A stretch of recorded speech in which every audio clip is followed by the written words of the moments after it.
look, the bottom line is, Rafi had come over. He had been there for a little while, and they had gone out and hit a lot of ground balls to him, stuff like that. He was pretty sore. And so that was on Friday night. And, he was trying to come out there and work out with me, and he was sore. And on top of that, it was an optional back to stay. It wasn't even mandatory. It was optional. And so, I think that this story has gotten blown way out of proportion. I've said some stuff that I should not have said. And then also on top of that, the Boston Reporter, actually, Dave Fleming's brother, Will Fleming, said a few things as well.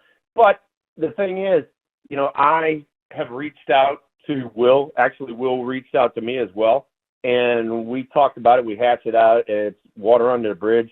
And it's going to be water under the bridge with me and Rafi. I'm going to be working with him. He plays my position. I got some info that he might need, when he steps on the first base over there.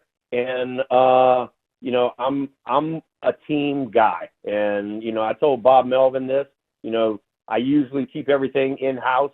It stays in the locker room. And this, some sort of way or another, whether it was me or whether it was, Will Fleming got drug out in the press.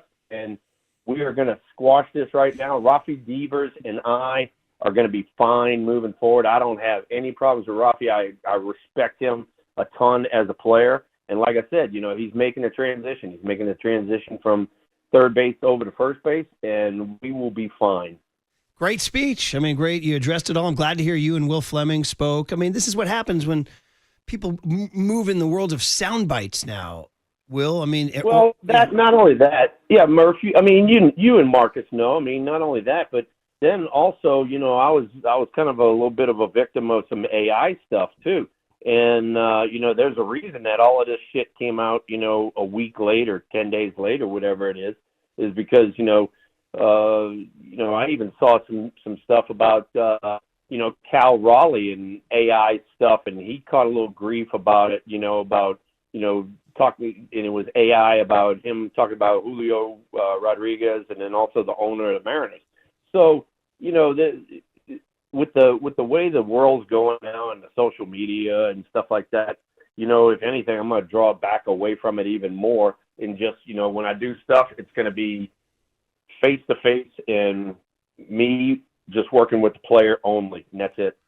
It is too bad that it is that way, because one of your best qualities, other than your swing and your batting average and your baseball reference card and your jersey number on the wall, is how fiery you are and how honest you are. And you don't want to change who you are, right?